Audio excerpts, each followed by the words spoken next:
Yang kedua, saudara-saudara sekalian, yang harus kita lakukan adalah membacanya, mempelajari bacaannya dan membacanya, belajar huruf hijaiyahnya. Ingat, salah baca, salah arti. Apalagi kalau anda yang jadi imam, tolong di Indonesia ini kadang-kadang tidak diperhatikan. Jadi imam tapi tidak tahu bacaannya benar atau salah gitu. Kita ambil contoh surah Al-Fatihah. Kalau anda baca, yang benar adalah alhamdu, haknya mengeluarkan angin dari sekitar mulut kita. Alhamdulillahi Rabbil Alamin, pakai ain. Oh, saya orang Indonesia Ustaz, tidak bisa fasih. Enggak, bedain aja antara hamzah dengan ain. Masa nggak bisa dibedain? Walaupun tidak bisa fasih benar nggak apa-apa, yang penting ada bedanya gitu kan. Masa nggak ada bedanya sama sekali?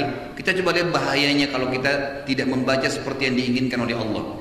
Kalau kita baca alhamdu, artinya segala puji bagi Allah. Alhamdulillah Rabbil Alamin, segala puji bagi Allah, gitu kan?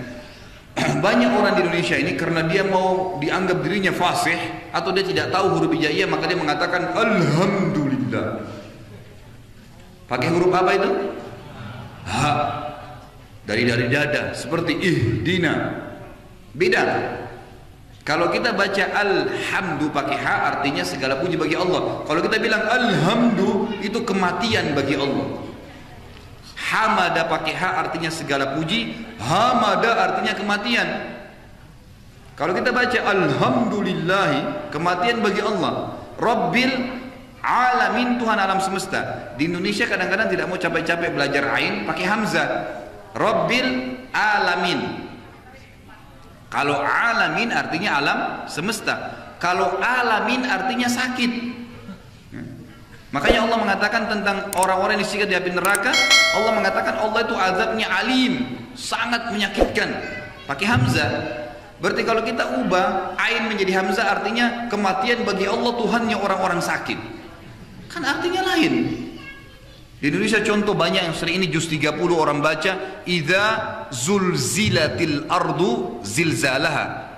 Pertama pakai zal dulu, idza, lidahnya ditekan ke atas. Yang kedua zai, bergetar lidahnya, zulzila. Artinya sewaktu bumi ini kami goncang dengan keras pada hari kiamat. Ada orang enggak, di Indonesia disamain semua, sin, shin, sad, ya, dha, semua samain. Zal, zai nggak ada bedanya. Dibaca isa sulsilatil ardu zilzalaha. Isanya, idanya sudah salah diganti dengan sin, nggak ada artinya kalau isa itu. Kemudian kalau zulzila diganti dengan sulsila, pakai sin artinya bersambung-sambung. Tadi artinya kalau bumi bergoncang, ini jadi berganti bumi bersambung-sambung, berubah maknanya. Jadi pelajari huruf hijaiyahnya. Mohon maaf, saya sering kali temukan, bahkan kadang-kadang ada sudah bergelar kiai di mimbar hari Jumat, bacanya salah. Ini gimana caranya ini, gitu kan?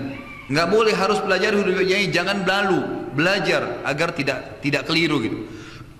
Beda saudara antara sin dengan shin, beda antara sad dengan dhad, beda dengan dha, ya, itu dengan zai, dengan zal, beda semuanya, harus dibedakan. Dan beda juga dengan tha, ini yang paling sering salah. Alif ba ta tha, anginnya dikeluarkan, lidah ditekan di atas. Wa ala thalathati, beda, bukan wa ala salasati, lain artinya, ucapannya pun beda. Jadi pelajari juru huruf hijaiyahnya, kemudian baca, rutin dibaca. Ini seperti Allah katakan dalam surah Al-Alaq, dalilnya urutan 96 ayat 1, a'udzubillahi minasyaitonir rajim, iqra bismi rabbikal ladzi khalaq. Bacalah, kata para ulama, baca dengan bacaan yang Allah mau, bukan yang kita mau. Kalau ada dosen anda misalnya datang, orang barat, orang Inggris, dia bawa bukunya dalam bahasa Inggris, dia bilang coba baca buat saya. Lalu anda baca dalam bahasa Indonesia, dia terima nggak? Nggak bisa. Dia mau kita baca dalam bahasa Inggris, manusia mungkin dia marah, jangan, saya mau dalam bahasa Inggris yang tertulis di buku itu. Nggak, kita tetap baca bahasa Indonesia, nggak bisa. Al-Quran tidak kita samakan dengan Allah. Allah ingin kita pelajari dalam bahasa Arab, dia pelajari dengan bahasa Arab yang seperti yang Allah maukan. Lalu yang kedua dalilnya dalam surah Al-Muzammil urutan 73 ayat 20, a'udzubillahi minasyaitonir rajim, kata Allah Subhanahu wa taala, faqra'u ma tayassara minal Qur'an, dan bacalah dengan bacaan yang benar apa yang telah dimudahkan ya dari Al-Quran untukmu. Kemudian Allah katakan juga sama dalam surah Muzammil urutan 73 ayat 4 kepada Nabi sallallahu alaihi wasallam pada saat beliau diperintahkan bangun salat malam, a'udzubillahi minasyaitonir rajim, auzid alaihi warattilil qur'ana tartila. Dan tambahlah bacaan-bacaan Qur'anmu setiap hari hai Muhammad, serta tartilkanlah. Apa itu tartilkan? Baca dengan tenang, dengan benar, ya, tadabburi ayatnya gitu. Baik, ini yang kedua, membacanya, mempelajari hurufnya dan membacanya. Setiap hari dijadwalin. Para sahabat radhiyallahu alaihim, mereka ada yang menghatam 3 hari sekali, ada yang 7 hari sekali, dan maksimal 40 hari sekali, bukan setahun sekali, ya. Ingat itu ya, banyak orang di antara kita nanti sentuh Quran kalau Ramadan, itu pun syukur-syukur kalau khatam, gitu kan. Jadi ini harus dibaca terus.